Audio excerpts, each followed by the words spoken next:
Big tax cut vote set for a finale this evening, we think, perhaps as late as midnight tonight. I'm joined by Senator Sherrod Brown, Democrat of Ohio, who's one of the 15 senators to vote against this compromise package yesterday in a test vote. Tell me why and how you're going to vote on final passage. It was what's called cloture, to cut off debate. And I wanted to continue debate. I wanted to continue the opportunity to fix this. The hole it blows in the budget deficit is pretty outrageous.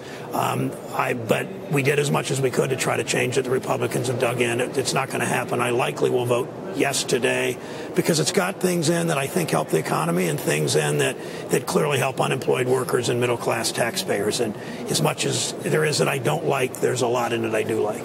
All right, there's also another wrinkle you've added to this debate, and that is China currency legislation. You've offered an amendment to this underlying bill that would address an issue that you've raised concerns about for a long time, China's currency practices. What's the final verdict on that? Is that going to be going to get considered this afternoon? Do you expect that will be added to this legislation? We're going to try. I know that we have bipartisan support, and the two co-sponsors with me of the amendment are both Republicans. I'm a Democrat. The amendment simply says the Department of Commerce can consider currency manipulation, specifically with the Chinese, currency manipulation and making decisions on trade in terms of using duties to even the playing field.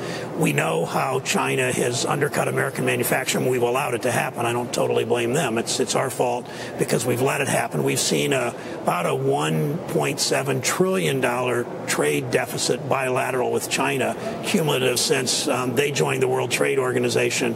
It's clear that they're gaming the system by undervaluing their currency by as much as 40%. Most economists think this amendment will help to fix that. All you need is one senator to step up and say, yeah, no, this is a long shot, isn't it? Yes, it's a long shot, but it's not a long shot eventually. The House passed it overwhelmingly. Congressman Ryan from my state and Congressman Levin from Michigan played a big role in it.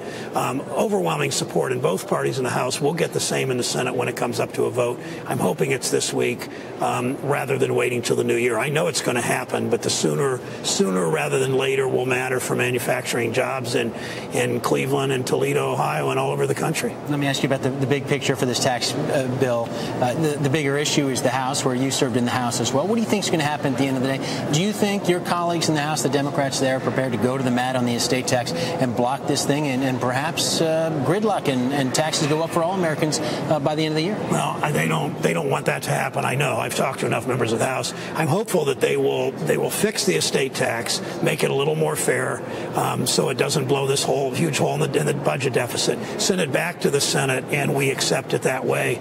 I don't know what Republicans will do. They just may dig in, and I mean, 42 of them signed a letter. I'd never seen that, threatening a work stoppage. We're doing nothing until you give our estate tax and taxes for the rich, and tax cuts for the rich. And I hope that they don't dig in so much that it hurts middle class and unemployed workers. This gets done.